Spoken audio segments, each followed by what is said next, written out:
Well, hi everyone. Welcome to the Automated Advantage. This week we have Dennis from Postalytics on. Dennis, why don't you introduce yourself and tell us a little bit about your business? Absolutely. Thanks, Greg, for having me on today. Uh, Postalytics is a direct mail automation software platform. And I am co-founder and CEO here at Postalytics. We're a bootstrapped, self-funded startup that has been automating the direct mail marketing process since 2017. And essentially, what we've identified is this massive legacy marketing channel where about $38 billion is spent annually in the United States on direct mail marketing. About 25 billion pieces of mail are sent each year in the United States for marketing purposes. And it is largely done in a workflow that has existed since the late 1990s. And so there's been a lack of technology investment in the category. It's thought of as sort of this sleepy legacy marketing channel.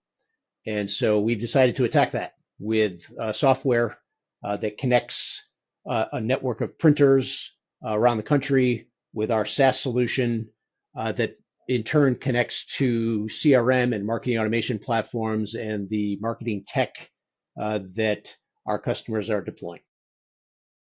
That's very interesting because when I was doing my research, I was be honest, I'll say most people, like you said, the sleepy thing. I was very surprised by it. I did the research, and I mean, I can understand when I looked at the industry. So I get a thing for T-Mobile or Cox or whatever it is, and that's essentially the typical thing that you're doing. Yes, that's right. So our customers range across a variety of industries. Uh, About 80% B2C companies, 20% B2B. The leading vertical markets include telecommunications, nonprofit, real estate, what we call home services, which are all the service providers that are doing something for your home, um, financial services, healthcare, retail, e-commerce, uh, travel and hospitality. Those are some of the key industries. Insurance is another big one. Okay. And I saw something, and I'm just curious as to the process, because I did see that it said, you can track the campaign and all of those things. So that was very interesting to me. So maybe just explain how that works. Yeah, yeah, and that's I think one of the key drivers of our value proposition is that we can make this offline channel look and act and feel more like email, in that we have our software that is assembling these campaigns like an email software would. We are pushing these fully formed messages out to print partners. If you envision a printer working in a similar way that an email server might, uh, it's a reasonable analog. Uh, and then uh, and then we have tooling at the print partner that is tracking the production process of each piece of mail. And then uh, and when it's handed off to the United States Postal Service, we have integrated with a little known internal barcoding system that the Postal Service has that is used internally to track the path of mail, commercial mail, through their entire process. They've opened that up to large commercial mailers, and so there's technology there that allows us to track the delivery process of a piece of mail. We can track whether a piece of mail is delivered or not. And so if you have an address that failed some of the validation functions and is no longer deliverable, but hasn't been fully, brought into those postal databases yet, uh, we can track a return to sender, uh, similar to a bounce on an email. And then we have incorporated and we give our customers the ability to build personalized QR codes into their mailers so that when that mailer arrives, it's got an offer for a coupon or, an offer of some interest. Somebody scans that QR. Well, we can then say, oh, well, Greg got this piece of mail on this day. He scanned the QR code 3 times over the next 48 hours. Here's how he went online, and he hit his conversion goal that you identified in our software. So again, very similar to email marketing, except you've got this thing that is arriving at your house or your place of business that you hold in your hand, that you look at, and you have to deal with in some capacity. And so, uh, it is we've used email marketing as kind of a model for building our platform. Uh, but the advantage of it is that unlike email, where you just mass delete, don't even look at, you actually have to deal with this thing. And so you're getting brand impressions, you're getting a higher return on investment, uh, uh, and because there's just not as much competition in that physical mailbox as there is in that email box. Yeah, I mean, it's so interesting to me, and that helped a lot because I was wondering about that, but now that makes complete sense. So I can resonate or identify with what you're talking about. So in the Y2K area, I decided that I was getting out of the tech industry and I was going to start, and I bought into a franchise, and I used to do the mailing, and I went, I did the math. I said I needed 50 leads, so I needed it. And I remember taking the big printing boxes to the mailbox and doing it. So I don't think ours was as sophisticated as what you're talking about right now, but I remember the day. Yeah, yeah, So I've got to believe that since 2017 to, I mean, you've been now starting on 9 years now, things have changed significantly. Maybe what's been the biggest impact, the biggest change, things you guys have had to adjust to? sure. Well, like with any business, you learn a lot of things along the way, and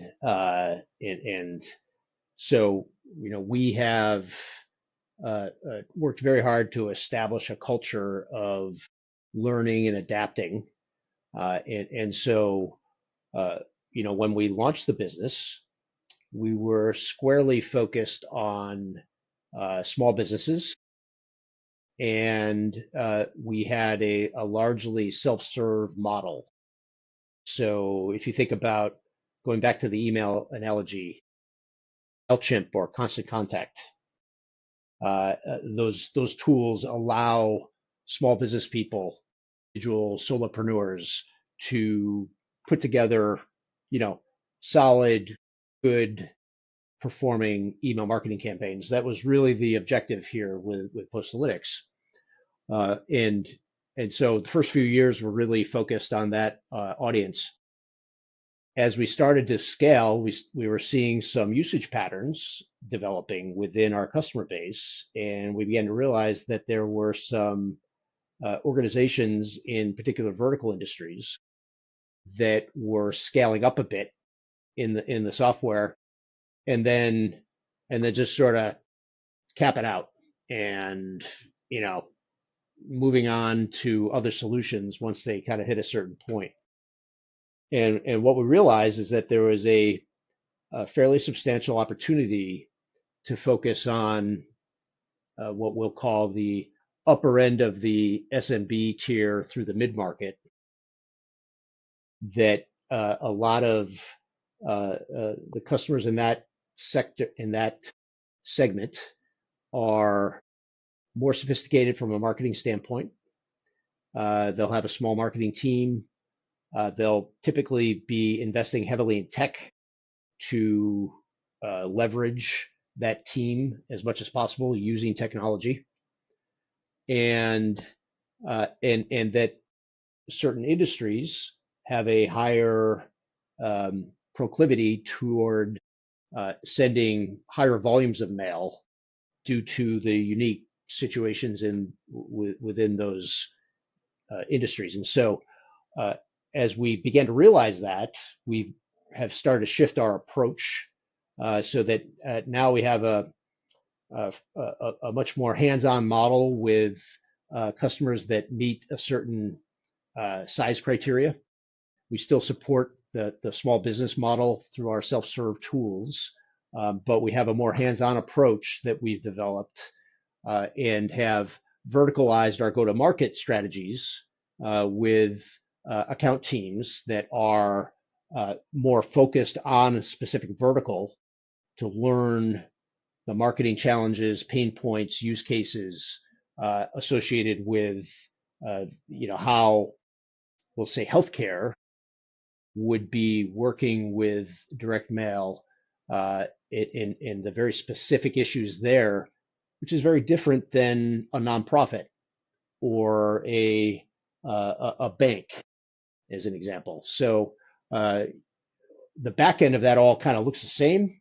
The production environment is very, very similar, but the way that customers are engaging with the software, their ideas of campaigns, the pain points they're trying to solve are fundamentally very different in a lot of these verticals. And so we've begun to organize the company, our go-to-market strategy to support those differences. Yeah, that makes sense.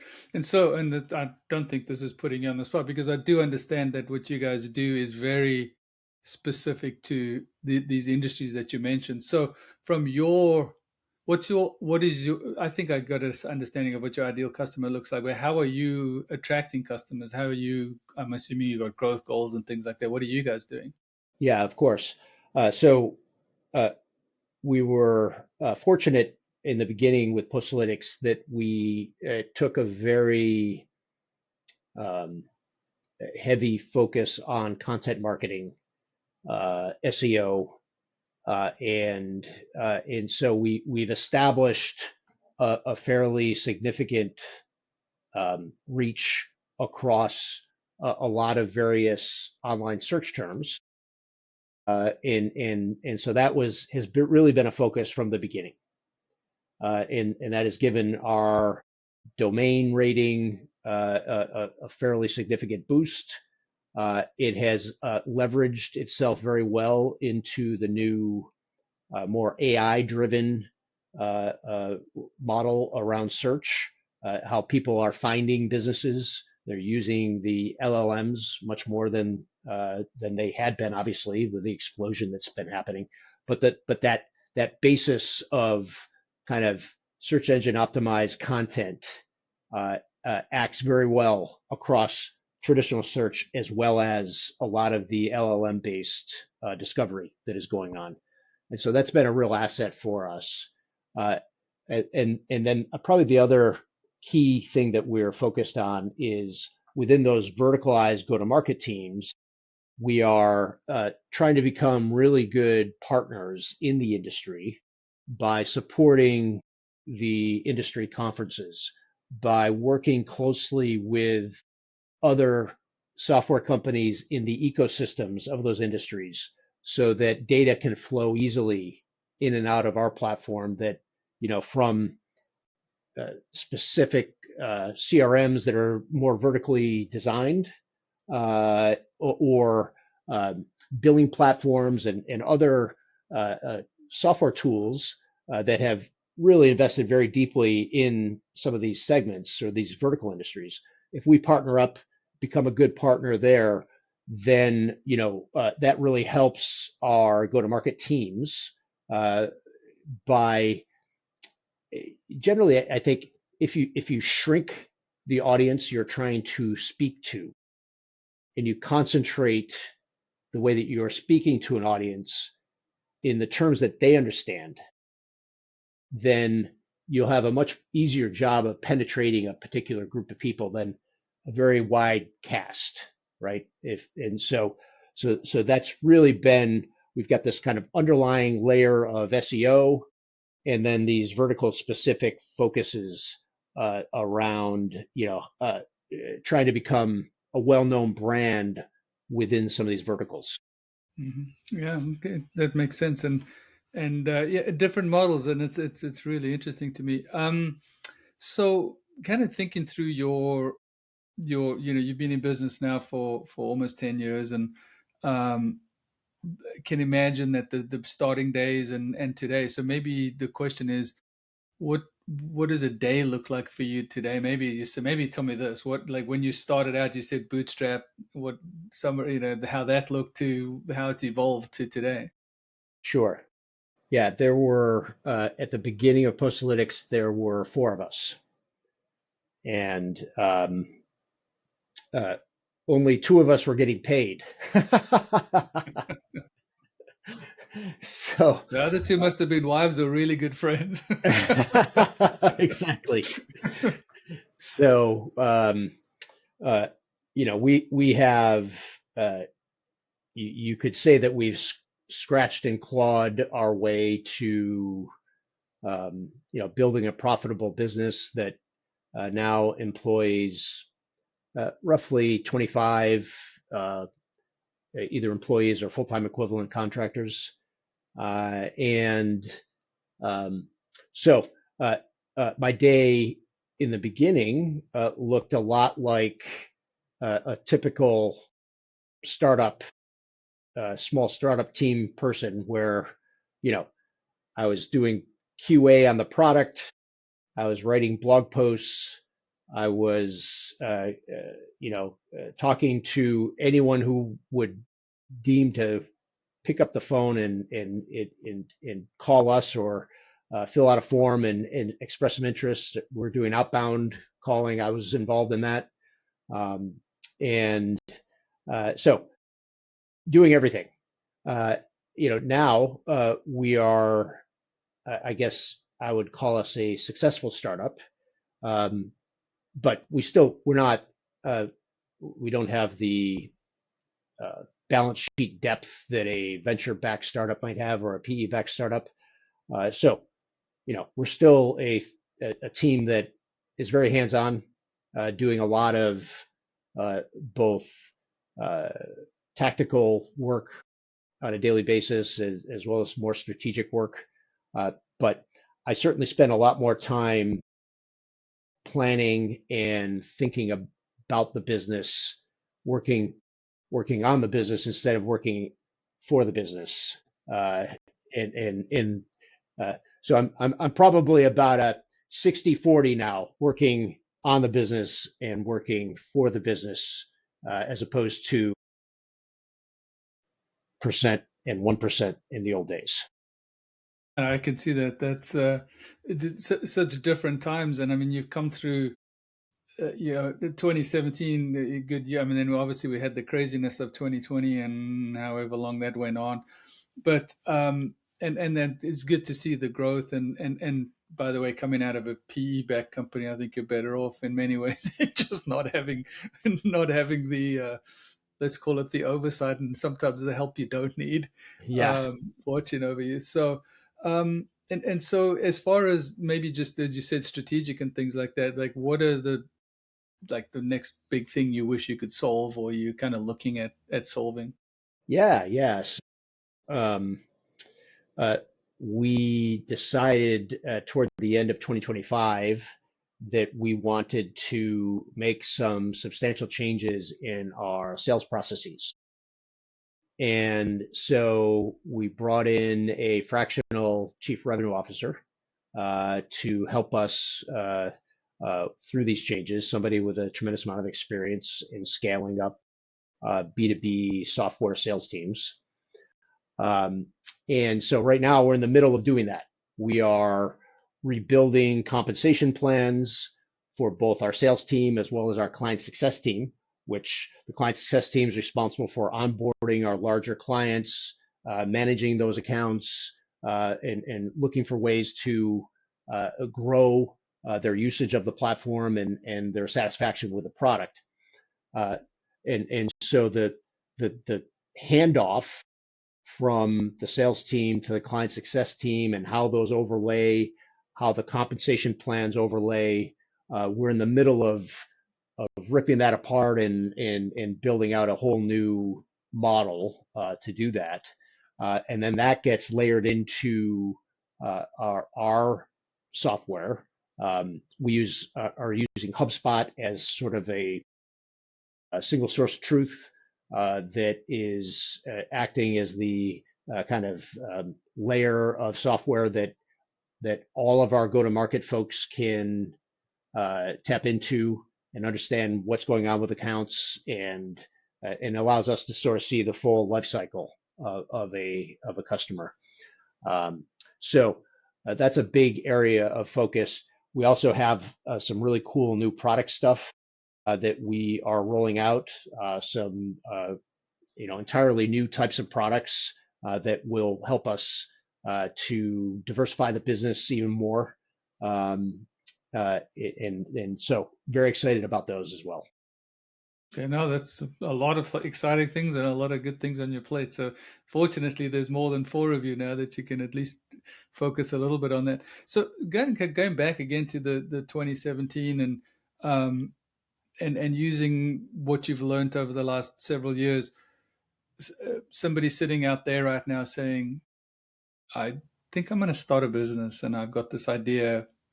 What's your advice and guidance to somebody like that? I think that's a great question, and uh, I get asked that a lot. This is my sixth startup, so I've done this several times. Um, and I think that the first thing you have to do is ask yourself whether or not you can go for a year or more without getting paid. And nobody wants to do that, but sometimes that's what it takes. And if you're not in a position to do that, or you can't find a way to make it work, then I think it's really challenging. It's really hard to get a business off the ground. Um, and so that's, I think, number one. You know, do you have that capability in your lifestyle, in the way that you have constructed your personal life? And there's a lot of dimensions to that. It's financial, relationships. You know, there are several vectors that have to all line up, I think, for somebody to take the leap. And then I think the other thing that I would say is that when you're working so hard on something and you're involved in every detail of every single thing, it's really easy to develop a perspective that nobody else really knows what this is all about.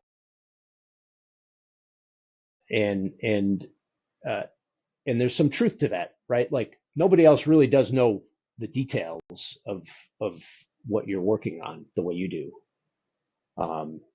But that doesn't mean that people with a fresh perspective can't alter your point of view in a fundamental way. And so, you know, while some startups have boards of directors with investors and a lot of kind of resources surrounding the management team, a lot of them don't. But you kind of, if you're smart, you'll go find your own, and you'll find other resources that can be sort of impartial advisors that don't have skin in the game, but can ask the fundamental questions that are are often either difficult to ask, or because you're so involved in the details that it's just impossible for you to take a look at a high level down at this thing to be able to diagnose really, how a fundamental change might transform the business and the direction that it's heading. And so, uh, those are a couple things that I think I've learned over the years that uh, uh, my older self, looking back at my younger self, would have told him to stop being so prideful um, and listen to more people. So that's how I think. Yeah, I think it's a lesson in life for everyone. My wife and I were just talking about it today. About I was talking to some young lady who was start kind of doing a business thing and offered some advice, and I haven't heard from her again. And my wife's like, you know what, honey, they have to figure it. Like they have to bump their heads first, like the children did. And as we get older, we do realize that there are other people with good opinions, and maybe it's just worth listening every now and again. Exactly. Actually, Yes. interesting you say that. I actually had a pivot just a couple of weeks ago on my go to market just because I was talking to somebody about what I was doing and a like minded person doing, and I was like, hey, and they were like, why don't you do this? And I was like, geez, that's a great idea. Let me like, so I did it. I was actually took their advice and it's paid off already just in some of the stuff. So I think that's good advice. People out there that are listening, take advice. I always do in my leadership style too. I always used to tell people, here's my idea, but it's my idea. It's the only idea I have. If you have a better idea, tell me because I Right. don't believe mine is the only way to do things. So um, yeah, and then I think just I mean we're almost at time now. This is very enlightening, and I appreciate this. Um, if if you would, there's different people that are in there sitting out there and saying, I've got this idea. Should I do it? Shouldn't I do it? Like what's your thought there? It's like just hey, have a plan, go for it, be careful. I mean, what's your perspective on that? And just going, look, in today's world too, because it's just, I mean, yesterday Amazon laid off thousands of people. I think there's more people sitting out there going, I wonder if I shouldn't try something on my own. What would you say to them? This is from somebody who's done this 6 times. Uh, I personally uh, have a hard time envisioning myself working for somebody again after I've done it on my own for some time. And so for me, it is very satisfying to go build something. It makes me want to get up and work every day. It makes me feel good going to bed at night that I put in a hard day work for something that, is a direct reflection of my abilities and effort. Um, and so I have found this career path to be very, very rewarding as a result. And I've made some money along the way, which is great. But that's not really what gets you up every day. It's the challenge of solving problems, the challenge of building something with a team of people that you like working with.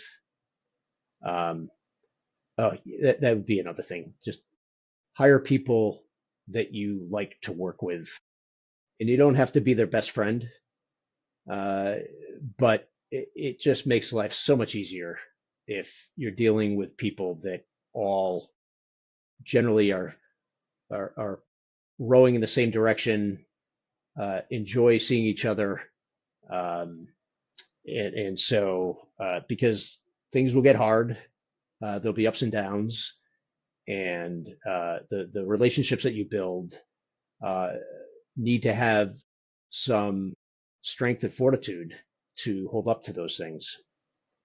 So, you know, from my perspective, I wouldn't trade it. I wouldn't have traded, my career for, being in, a large corporation as an executive or anything like that.